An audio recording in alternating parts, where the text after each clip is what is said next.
Muy brevemente, me enteré ayer, cuando estaba en casa y escuché sonar el teléfono. Llamó 3 o 4 veces. La voz al otro lado era apresurada, emocionada, casi temblorosa. Me hablaba de algo que, sinceramente, parecía salido de una historia imposible. El hermano del Papa Leo XIV, sí, el Papa, contaba entre risas y lágrimas un recuerdo antiguo, una historia de familia que había adquirido un nuevo significado. Mi hermano me dijo esto sobre Luis Tagle, comenzó, y luego se detuvo, como si incluso ahora le costara creerlo. Sobre cómo jugábamos de niños, cómo todo parecía un chiste, hasta que dejó de serlo. En cada familia hay relatos que se repiten con el paso de los años. Pequeñas escenas que se cuentan una y otra vez en las reuniones, en las cenas, en los cumpleaños, hasta convertirse en mitología íntima. A veces son chistes recurrentes. Otras, frases proféticas lanzadas sin intención. Y en algunos casos, son juegos inocentes que, con el tiempo, parecen haber contenido una semilla de destino. Para los Prevost, esa historia giraba en torno a un niño llamado Robert. Según recuerda su hermano Louis, Robert solía jugar en el jardín, simulando celebrar misa. Usaba como hostias unas pequeñas obleas de caramelo, las famosas ñeco wafers, y alzaba los brazos con solemnidad infantil, imitando lo que había visto hacer en la iglesia. Era un juego, claro. Nadie pensaba demasiado en ello. Pero incluso entonces, había algo en la manera en que lo hacía, en su concentración, en su silencio, que lo distinguía del resto de los juegos. No era solo un disfraz. Era algo que, con los años, empezaría a parecer mucho más. Lo que comenzó como una escena casi graciosa en un jardín suburbano estadounidense, ha terminado siendo una de las historias más insólitas y significativas en la historia moderna de la Iglesia Católica. Porque ese niño, ese pequeño que jugaba a ser sacerdote con dulces redondos, es hoy el Papa Leo XIV. Y los que mejor lo conocen, los que crecieron a su lado, lo vieron tropezar, reír, estudiar, llorar, dudar, están comenzando a compartir con el mundo lo que siempre supieron, que Robert Francis Prevost no fue elegido por casualidad. Que detrás del Papa hay un hermano, un hijo, un amigo, alguien que siempre fue guiado por una brújula interior que no perdió ni cuando era niño. Louis Marx, su hermano, es quien más ha hablado desde su elección. Lo hace con un tono que mezcla el asombro, la nostalgia y una emoción contenida que a ratos lo obliga a hacer pausas. Habla de una infancia vivida con fe, pero también con libertad. Una infancia en una familia católica de clase trabajadora en Chicago, donde lo religioso no era impuesto, pero sí profundamente vivido. En la casa de los Prevost se rezaba, sí. Se iba a misa, claro. Pero también se reía mucho. Se discutía. Se jugaba. Había espacio para el amor, pero también para la curiosidad. Robert era el menor de 3 hermanos. Louis Martin y John Joseph eran mayores, y como suele ocurrir en muchas familias, eso significaba que a veces lo cuidaban, a veces lo empujaban, a veces simplemente lo observaban. Louis recuerda con claridad que había algo diferente en Robert. No en el sentido místico o extraordinario, sino en su disposición a escuchar. En cómo se tomaba en serio incluso las cosas pequeñas. En su mirada directa, sin artificios. Bromeábamos con él, cuenta Louis en una entrevista reciente. Le decíamos, vas a ser papa algún día. Y él ponía una cara como de fastidio, como diciendo, ya dejen eso. Pero ahora, viéndolo todo en retrospectiva, uno se pregunta si no había algo más detrás de esas risas. Algo que el corazón sabía antes que la mente. La vida, sin embargo, no avanzó en línea recta. Robert no era el típico candidato a una posición de poder. No destacaba por ambición. No buscaba puestos. Pero tenía algo más raro, constancia. Una fidelidad silenciosa. La voluntad de estar presente, de hacer lo que le correspondía, incluso cuando nadie estaba mirando. Y fue precisamente esa cualidad, ese compromiso sin espectáculo, esa humildad activa, lo que empezó a distinguirlo. Primero, en los pequeños encargos. Luego, en los trabajos más exigentes. Después, en su decisión de servir como misionero, lejos de casa, lejos del reconocimiento. Robert pasó años en Perú. Años de trabajo discreto, con los más pobres, los más olvidados, los más rotos. Esa experiencia no lo endureció. Lo hizo más tierno, más firme, más centrado. Mientras tanto, Louis y John, sus hermanos, seguían con sus vidas.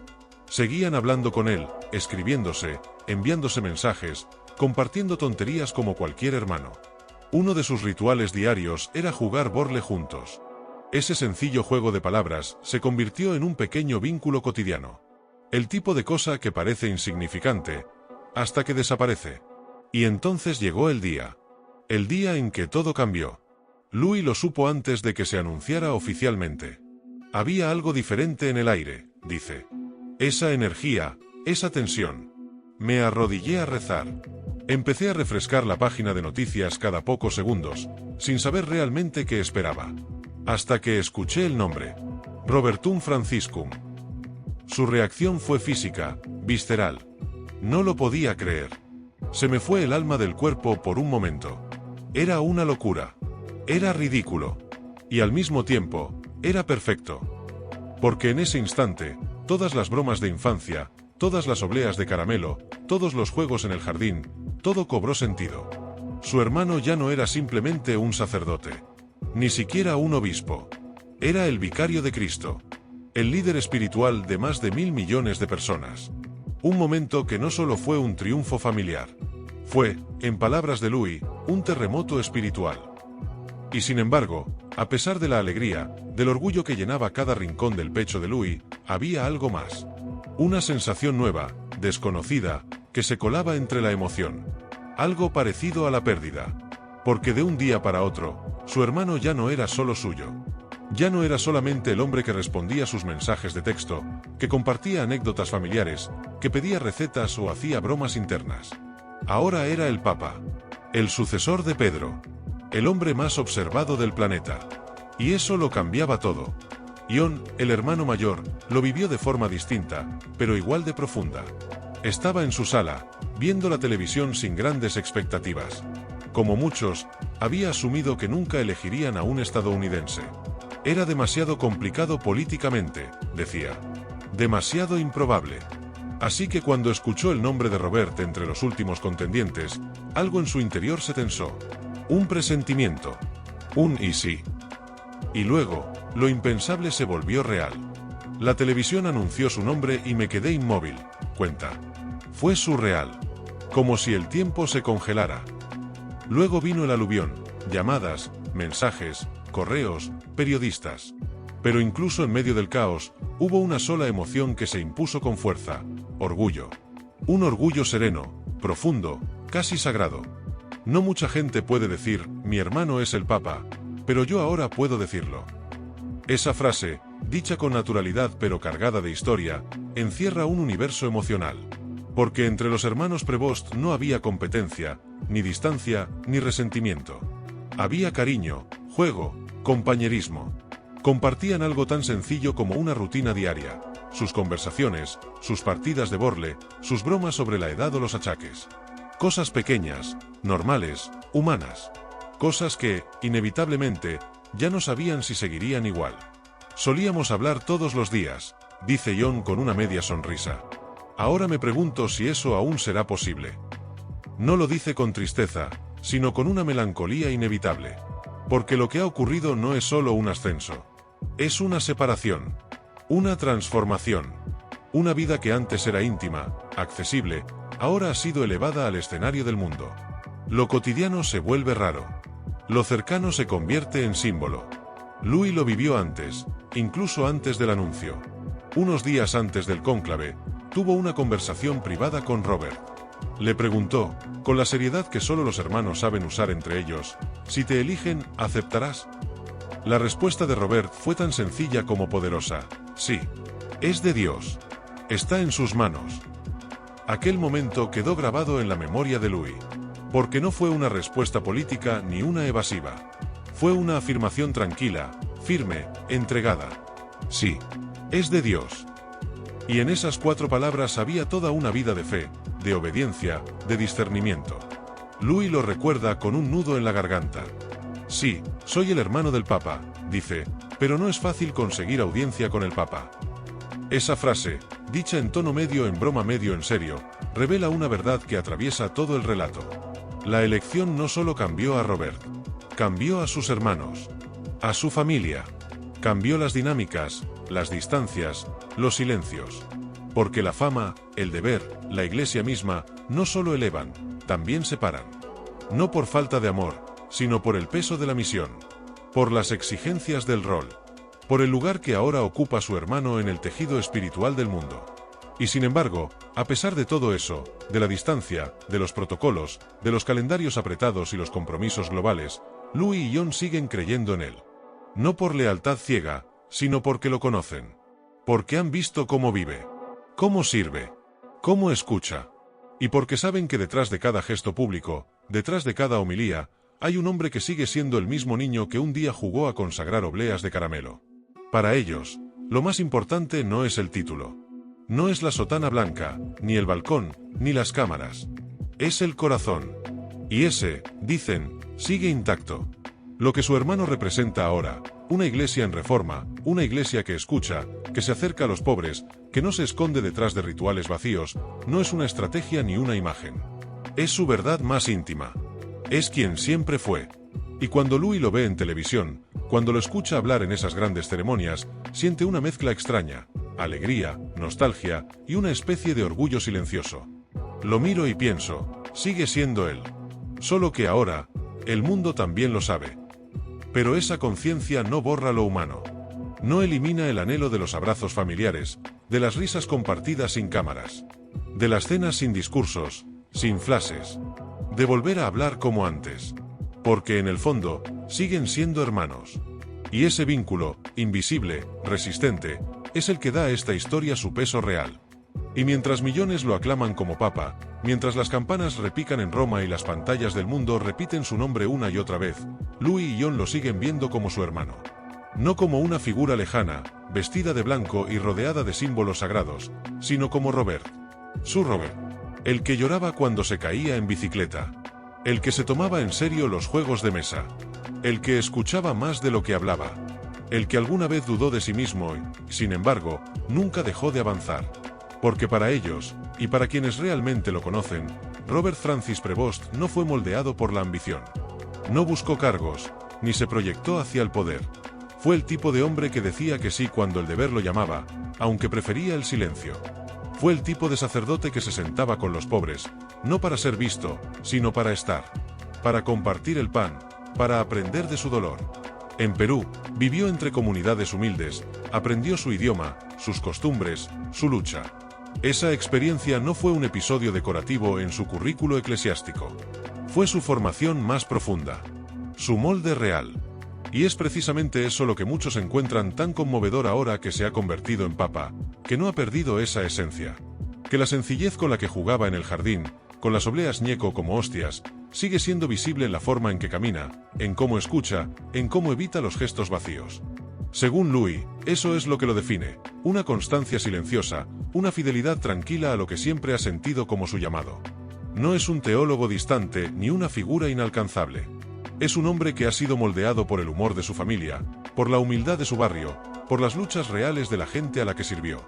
Un hombre que aprendió la espiritualidad no solo en los libros, sino en la tierra, en el polvo, en la mesa compartida con quienes no tenían nada. Esas memorias no desaparecen cuando uno se viste de blanco. De hecho, se vuelven más necesarias. Louis lo dice sin rodeos, mi hermano no lidera por ambición. Lidera porque sabe escuchar. Porque su corazón está entrenado para servir, no para gobernar. Y ese testimonio, que podría parecer simplemente emocional o familiar, es mucho más que eso. Es una declaración poderosa, en un momento en que el mundo entero se pregunta si todavía es posible confiar en las instituciones, en la Iglesia, en sus líderes. Porque la elección de un papa no es solo un evento religioso. Es un mensaje. Es una señal que el mundo interpreta de muchas formas. Y, en este caso, lo que transmite no es poder ni tradición, sino cercanía. Una cercanía que viene del hecho de que el nuevo papa no nació en mármol, sino en concreto. No creció entre columnas de palacio, sino entre pasillos de escuela pública y almuerzos sencillos. Y es ese origen, esa normalidad, lo que ahora se convierte en virtud. Luis Antonio Tagle, uno de los cardenales más queridos y respetados de la Iglesia actual, lo expresó con claridad. Él, que ha trabajado junto a Leo XIV durante años en Roma, no habló de estrategia ni de méritos. Habló de alma. Dijo que el nuevo papa es un pastor misionero. Alguien que lidera desde el oído, no desde la torre. Su relación no es reciente ni superficial. Está basada en años de discernimiento conjunto, de oración compartida, de confidencias espirituales. Según Tagle, lo que define a Leo XIV no es su cargo, sino su capacidad de empatía. No su autoridad, sino su disponibilidad. Y esa afirmación, viniendo de alguien como él, no es solo una cortesía diplomática. Es una confirmación. Porque a veces, la mejor prueba del carácter de un líder no está en los discursos, sino en las personas que caminan con él. Y Tagle camina con él. Es fácil deslizarse sobre los titulares que hablan del Papa como si fuera solo otra figura de poder. Es tentador pensar que esta elección es un gesto ceremonial más, sin consecuencias reales. Pero esta historia no es solo un cambio de rostro en el Vaticano. Es la encarnación de algo mucho más profundo. Es una historia que nace en una casa de Chicago, en una familia común, con padres que enseñaron a rezar antes de dormir, con hermanos que compartieron juguetes, sueños, frustraciones y juegos de palabras. Y ahora, esa historia privada se ha convertido en algo universal. Porque cuando habla un hermano del Papa, no solo está compartiendo recuerdos. Está dando testimonio. No de teorías, no de doctrinas, sino de carne y hueso. De lo sagrado escondido en lo ordinario. De cómo la santidad no siempre brilla con luces, sino que a veces se descubre en los actos más sencillos. Una risa, una conversación, una oblea en el patio trasero. Y si alguna vez pensaste que tu fe era demasiado pequeña, que tus sueños eran demasiado lejanos, o que tu familia estaba demasiado rota para contar, la historia de los Prevost te invita a mirar otra vez. A creer que Dios escribe historias divinas con vidas ordinarias. Que quizás tú también estás dentro de ese relato, aunque aún no lo sepas. Porque tal vez eres ese hermano mayor que siempre creyó en alguien sin decírselo. O eres el callado, el que nunca imaginó que pudiera hacer algo grande. O simplemente eres quien observa, intentando entender qué significa cuando un ser humano se convierte en papa. Y justo cuando parece que esta historia ya ha alcanzado su punto más alto, cuando uno pensaría que nada puede ser más conmovedor que ver a un hermano convertirse en el papa, llega una verdad aún más profunda. Lo que realmente cambia no es solo el título, ni la pompa, ni las responsabilidades.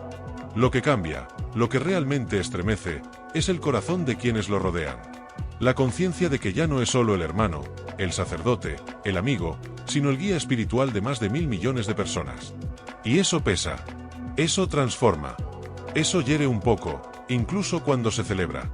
Ion, con su voz pausada, lo dijo en una entrevista sin adornos: no estábamos preparados para esto. No estábamos listos para dejar de jugar borle con él todos los días. Puede parecer trivial, incluso banal, pero es ahí donde vive lo humano. En esos intercambios diarios, casi invisibles, que construyen el tejido de una relación. En la cotidianidad que da sentido a todo lo demás. Porque cuando un hermano se convierte en papa, no desaparece el afecto, pero se transforma la forma de vivirlo. Ya no hay desayunos improvisados, ni llamadas espontáneas, ni bromas sin filtro. Hay audiencias. Hay barreras. Hay deberes. Louis lo siente aún más. Él fue quien le preguntó a Robert, días antes del cónclave, si aceptaría. Y aunque la respuesta, sí, está en manos de Dios, fue simple, él sabía lo que significaba. Sabía que, de aceptar, su hermano ya no estaría para ellos de la misma manera. Lo amaría igual, lo admiraría más, quizás, pero lo perdería un poco. Sí, soy el hermano del Papa, repite, pero no es fácil conseguir audiencia con el Papa. Y en esa frase hay una mezcla de ironía y verdad, de orgullo y pena. Porque nadie se prepara para perder el acceso cotidiano a alguien que amas. Nadie se entrena para ver a un ser querido transformarse en una figura pública global, y al mismo tiempo mantenerlo en el corazón como el niño con el que compartiste la habitación o los juegos en el patio. Y sin embargo, en medio de ese duelo suave, silencioso, ambos hermanos sostienen una convicción que los ancla: Robert está ahí por una razón. No porque lo buscó. No porque lo pidió. Sino porque su vida ha sido una respuesta constante al llamado. Una obediencia prolongada, que ha pasado por etapas, por países, por silencios y sacrificios. Su fe no se improvisó en la política del Vaticano. Se forjó en la misión, en los años vividos en Perú, en la cercanía con los más olvidados. En el testimonio silencioso que, a veces, pesa más que los discursos. Esa es la parte que los hermanos quieren que el mundo entienda. Que lo que ahora ven desde los balcones vaticanos no es una imagen diseñada ni un producto del sistema. Es el mismo hombre que ayudaba a otros a cargar agua, que prefería sentarse al fondo de la sala antes que ocupar el centro. Es el mismo que, con todos los ojos del mundo sobre él, aún camina como si nadie lo estuviera mirando. Y es precisamente por eso que su elección ha provocado algo más que asombro, ha provocado esperanza. Porque hay algo profundamente humano, profundamente real, en que el Papa venga de un contexto como el suyo. Que su espiritualidad no sea teatral ni ostentosa. Que no hable con la rigidez de una fórmula, sino con la ternura de alguien que ha vivido entre los pobres y sabe escuchar. Que no busque imponer, sino acompañar. Que no necesite gritar, porque su sola presencia ya transmite paz. En este punto, la historia toma un giro aún más íntimo. Porque comienza a surgir una pregunta que no se puede ignorar. ¿Puede un líder espiritual seguir siendo una persona accesible? ¿Puede seguir siendo hermano, amigo, confidente, cuando el peso de toda una iglesia descansa sobre sus hombros? Louis y John no tienen todas las respuestas, pero si tienen una certeza, su hermano lo intentará. Hará todo lo posible por no alejarse de lo esencial. Por no dejar que el rol lo consuma. Por seguir siendo, en lo profundo, Robert. Ese hombre que, incluso con una mitra sobre la cabeza, sigue siendo capaz de reírse con ellos, aunque sea desde lejos. Y eso, dicen, es lo que mantiene todo en equilibrio. Porque en un mundo donde el poder suele corromper, donde la fama suele aislar, ellos saben que su hermano ha sido moldeado para lo contrario. Que su vida no está definida por los títulos, sino por la misión. Y que su mayor fuerza es no haberse olvidado nunca de quién es ni de dónde viene. Y justo cuando esta confianza parece suficiente para sostenerlo todo, cuando el amor de los hermanos, la humildad del nuevo Papa y los recuerdos familiares bastan para llenar de sentido el momento, aparece otra dimensión. Una que no tiene que ver con el hogar ni con los juegos de infancia, sino con la expectativa global, con los susurros del mundo, con lo que todos los demás esperan de él. Porque mientras la familia asimila este cambio con lágrimas, abrazos y orgullo callado, el resto del planeta observa, pregunta, interpreta. ¿Qué clase de papa será? ¿Conservará la línea reformista de Francisco? ¿Responderá a las crisis morales y espirituales de esta época con valentía o con cautela? ¿Escuchará o dictará? ¿Sanará o se limitará a administrar?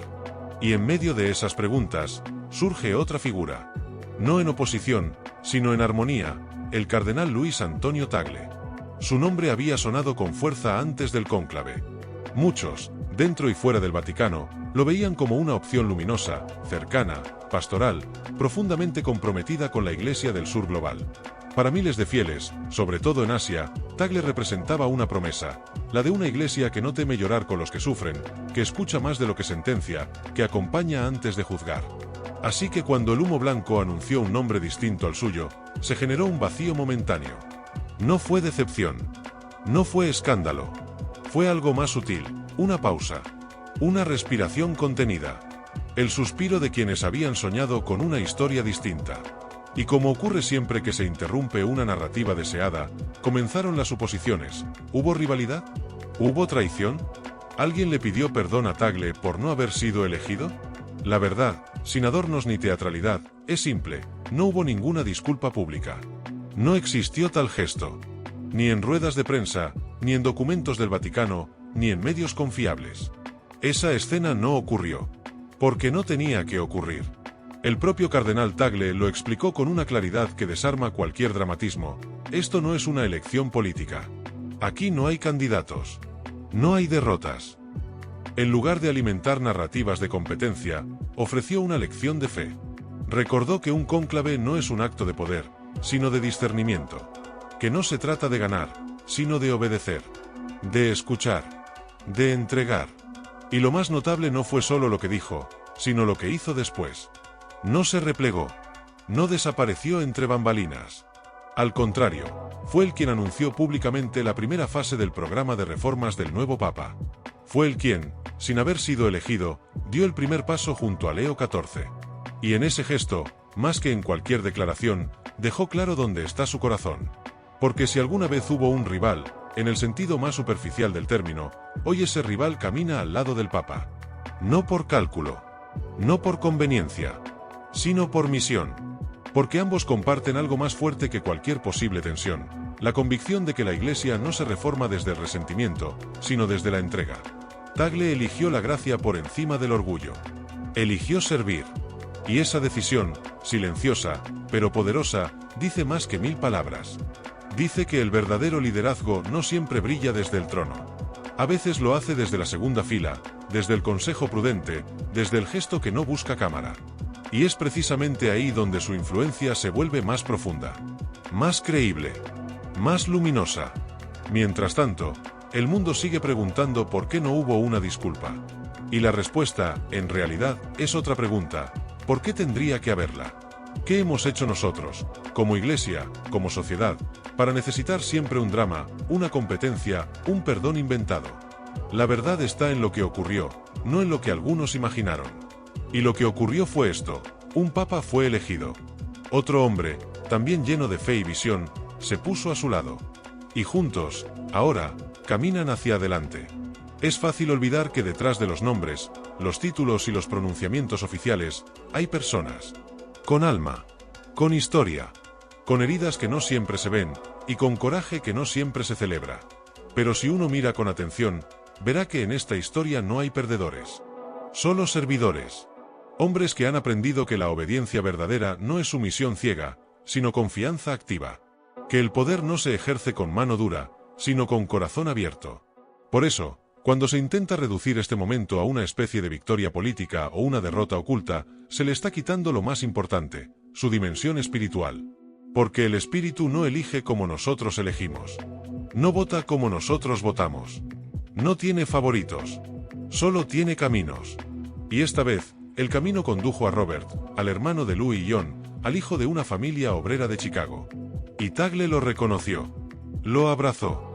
Lo apoyó. Así, lo que algunos quisieron leer como rivalidad, fue en realidad confirmación.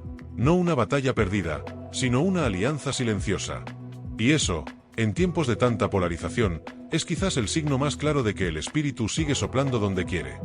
Y cuando parecía que ya no quedaba nada más por decir, cuando uno siente que el corazón ya está suficientemente lleno con recuerdos, emociones y símbolos, emerge lo más importante: que esta historia no es solo la historia de una familia.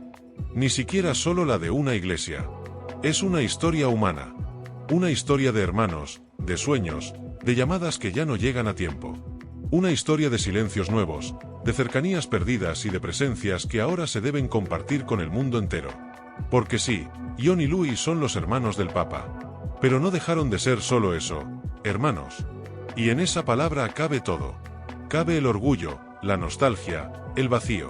Cabe la risa compartida por décadas, y la duda de si ese vínculo resistirá la distancia del Vaticano, la agenda papal, las barreras de protocolo. No es tristeza, exactamente. Es una forma nueva de amor. Uno que se resignifica cada día. Uno que exige fe incluso en la intimidad. Porque ahora, para sentarse a hablar con su hermano, necesitan pedir audiencia. Y sin embargo, no se quejan. No se lamentan. Saben que algo más grande está ocurriendo. Lo sabían incluso antes de que el humo blanco saliera. Lo supieron en el momento en que Robert les dijo: aceptaré. Está en manos de Dios. Y con esas palabras, todo cambió. Su familia dejó de ser solo una familia. Se convirtió en una señal. En una de esas que no hacen ruido, que no salen en las primeras páginas, pero que marcan la historia. Porque si alguna vez pensaste que tu fe era demasiado pequeña, que tu historia era demasiado simple, que tu familia estaba demasiado rota o que tus sueños eran demasiado improbables para importar a Dios, esta historia viene a contradecirte. La familia Prevost es testimonio de que Dios no elige lo grandioso, elige lo disponible, lo abierto, lo humilde, lo que está dispuesto a decir sí sin saber a dónde llevará ese camino. Y tal vez por eso esta historia no termina con el Papa, ni con el cónclave, ni siquiera con la bendición Urbi et Orbi. Termina, si es que realmente termina, contigo. Con la persona que lee esto y se pregunta: ¿y si yo también estoy llamado a algo más? No a ser Papa, probablemente. Pero sí a decir sí a lo que toca. A vivir con más atención. A escuchar más al espíritu. A jugar menos con la imagen y más con la verdad. Porque si algo nos deja claro el testimonio de Louis y John, es que la grandeza no está en los balcones, sino en los gestos. En la constancia silenciosa. En las conversaciones cotidianas que moldean a un hombre hasta convertirlo en un pastor. Y si uno presta atención, eso transforma la forma en que miramos no solo a un papa, sino a todos los que nos rodean. Porque el próximo líder espiritual, el próximo testigo silencioso del reino, podría estar justo a nuestro lado. Podría estar hoy en el comedor familiar, comiendo galletas. Podría estar jugando, ensayando una misa con una oblea en el patio. No hay señales mágicas. No hay profecías grandiosas. Solo hay historias humanas que, con el tiempo, revelan su sentido divino. Y quizá por eso el impacto del cardenal Tagle sigue siendo tan relevante. No por lo que pudo ser, sino por lo que sigue eligiendo ser, una voz de servicio, de sabiduría, de comunión. No necesita la tiara ni el trono. Necesita un corazón abierto, y lo tiene. Es uno de los muchos testigos que nos recuerdan que esta iglesia no es una máquina de poder, sino una familia espiritual, llena de fragilidad y de belleza. Una iglesia que aún puede sorprender, aún puede escuchar, aún puede amar. Y así, volvemos al principio. A ese niño que jugaba a ser sacerdote con una oblea en la mano. Ese niño que no sabía que, algún día, millones repetirían su nombre al rezar. Ese niño que nunca dejó de ser hermano. Que nunca dejó de escuchar. Que nunca quiso ser protagonista, pero que se convirtió, simplemente, en lo que el espíritu necesitaba. Hoy, ese niño se llama Papa Leo XIV. Pero en su casa, en el corazón de sus hermanos, sigue siendo Robert. Y mientras el mundo lo observa desde lejos, ellos lo recuerdan desde cerca. Desde los días de patio, de bromas, de juegos, de fe. Porque antes de ser pastor universal, fue hermano. Y eso lo cambia todo.